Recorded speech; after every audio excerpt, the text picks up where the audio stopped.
Over the past week, have you logged into World of Warcraft Classic after a long and busy day wanting to play some Wrath prepatch, only to find a queue of several thousand players and a predicted wait time of multiple hours? Many of us have, a huge amount in fact. Once again, Classic is suffering from success, and the never-ending problems of server capacity have finally come to a point where Blizzard have taken decisive and heavy-handed action. Today we have a massive amount of information dropped on explaining issues, why nothing else can be done, and that most importantly, Blizzard say the time has come to end the concept of a mega realm. Due to the extreme length of the post and not to lose points in between talking about each one, I've done a bit of a TLDR of the entire thing, which I want to go over at the beginning here. The pre-patch has been the very large straw, which has broke the camel's back. Blizzard do not wish for mega realms to exist long term and are committed to getting the player base across a wider range of realms. Blizzard may lock a realm with little to no warning if the population begins to get too high. Locking high population servers and offering free transfers is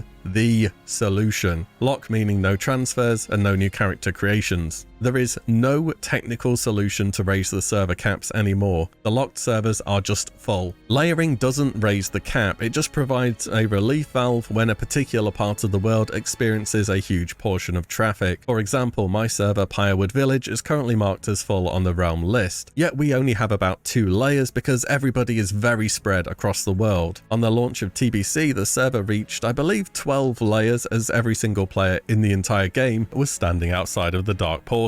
Blizzard are aware of queues on Fresh but don't want to add any more new realms due to expected drop-off of players. Classic and Retail both use the same tech at the back end, but server populations have never been as high as what they currently are on Classic. Locked realms may remain in that state for months if needs be, and if nothing changes and they didn't do anything, the situation would only get worse for Wrath. Yes, that is the TLDR version, and now for the slightly longer one. First up, thanks to the Community Council and developer Agrend for the discussion here. Even if it's not everything that you want to hear, I prefer this any day over silence, so I appreciate the time and effort which has gone into these posts and updating us all on the situation. Secondly, I want to address the tools player used to assess realm populations. Now, I'm not just going to re-explain what Ironforge.pro does for the however many times that I've done it in a row. So typically we do use Ironforge.pro, and whilst it's not perfect, I think it gives a decent impression. However, in this weird transitionary pre-patch period of time, it's not giving good information at the moment. It's dependent on PvP leaderboards, there's no active arena season at the moment, and people uploading on Warcraft logs. And I think currently a lot less people are raiding at the moment, more people are leveling,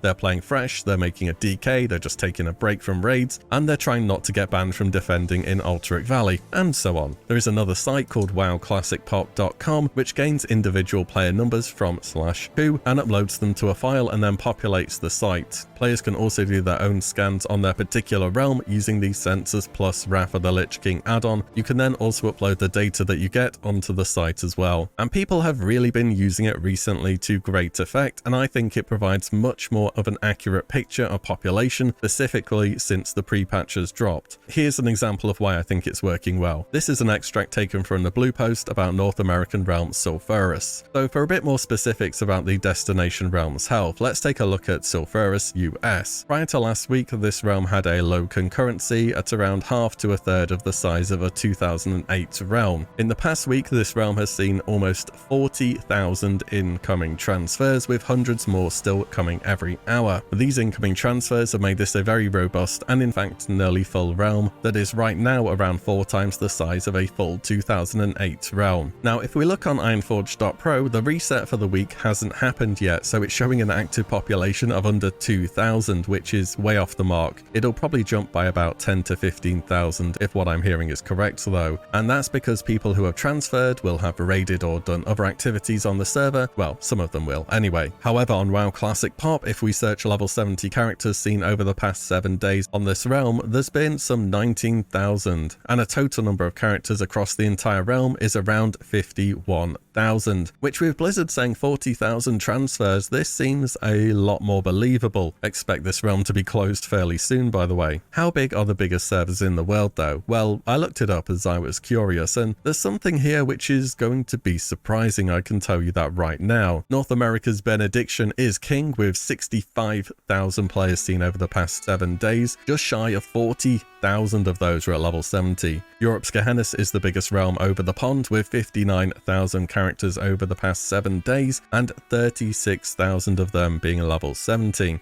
you want to know the crazy thing now? Sky Fury, that's the fresh North American realm, has seen 68,000 characters in the past 7 days. That's more than Benediction, which is literally the biggest server ever in existence. Thekal, that's Europe's PvP Fresh, has seen 59,000 characters, and both Fresh PvE servers are around 36k characters seen. Of course, this is Fresh. Who knows how long it is going to last, and how many of those people are there for a week or two, and who wants to be level 80 and raid eventually. I know a Fresh pops off, but to this extent, that did surprise me. I didn't think there would be this much demand for it, to be honest. Moving on though, a while back I did a video about Firemore being locked, which you may remember. Here's what Blizzard had to say about meeting that decision. By the measurement of its daily total numbers of players logged in, Firemore is the largest realm in the world. To give that some context, the 24th largest realm in the world, Benediction, has about 67% as many daily players as Firemore does. At least it was the largest realm in the world back then. Numbers are much higher now. Also, Benediction has overtaken it by quite some margin. The aftermath of Firemore being locked was it dropping about 60% of its player base, including its entire Horde player base, within a few weeks, whilst neighbouring mega server Gehenna gained a substantial amount of those players through a free transfer exploit. So clearly just locking one overpopulated server doesn't do enough. So what have they proposed now? Well, there's a huge post and I'm going to cover the main bits and give a bit of insight where I can. They say we have disabled new character creation and incoming paid transfers to the US and EU mega realms, and they will remain locked indefinitely. By doing this, we will cut off opportunities for new and returning players to join their friends on these large realms, possibly for many months. However, the situation on these realms is completely untenable, and even if we can eliminate queues in the short term, this is going to continue to be a problem when new content releases. So those mega realms so far, at least on Europe, are Gehenna, Golemag, and somehow Firemore, and I don't have an active North American account, but I'm going to go ahead and say at least Benediction and Grobulus will be locked. They go on to say free transfers have been very successful so far, but we need more folks to move. We've implemented a new free character migration solution specifically targeted at Benediction, Felina and Grobulus in the US. Nothing for EU yet, but hopefully we'll have something soon. And you can read about the destination realm here. It's called Iranicus.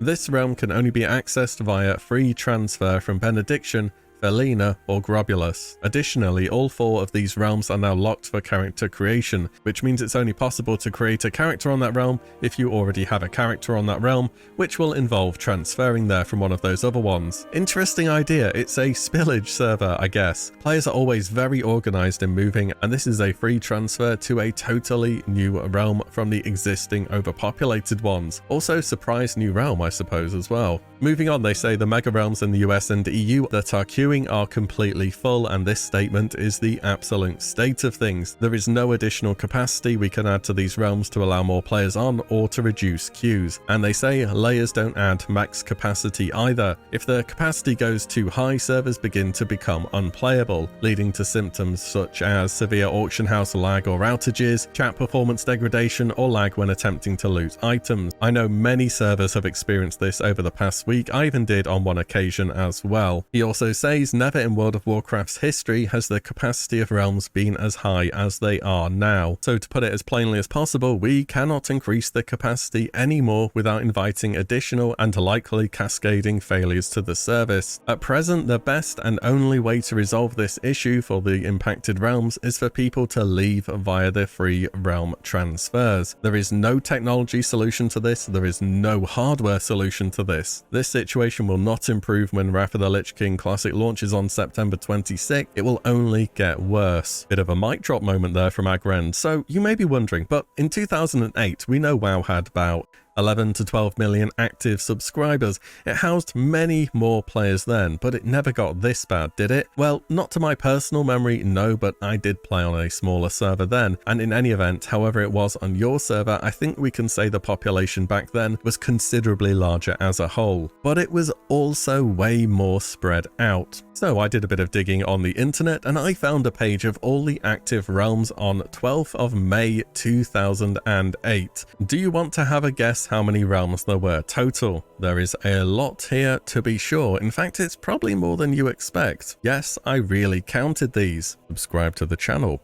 Okay, have you had a guess yet? Well, if you said you think there is about 218 realms, you would be right. In Classic right now, we have about 45, but the vast majority of players are on about a dozen or so realms across EU and NA. Agren also goes on to mention that there are so many good realm options other than the mega realms, with a screenshot here showing how large realms are compared to what they would have been in 2008. In fact, I can directly attest to this. I play on what is by today's standards at least a smaller server, Firewood Village, which is PvE on EU, and I've been there since midway through AQ40 in Classic. Now the thing is here, people have this debuff in real life where they associate PvE server with bad and PvP server with good, even though every single PvP server ends up as a one faction mess. See every fresh realm ever in existence for this trend to replicate itself. So a lot of people will naturally avoid PvE servers to begin with, meaning they're always lower population, and this server I can say has been absolutely fine to play on. I honestly think the only people who really benefit from mega realms are the people who can only play at super off-peak times. I really doubt I'll be able to find a consistent early morning or super late night raid any day of the week where I play, but I'm sure I'd be able to do that if I was on Gehennas or Benediction. There are also way more bad actors on the big servers too, and this isn't even a community you can disappear into the crowd thing. It's just there's so many more people in general, you're gonna get more bad people. You have more bots too, a lot more bots.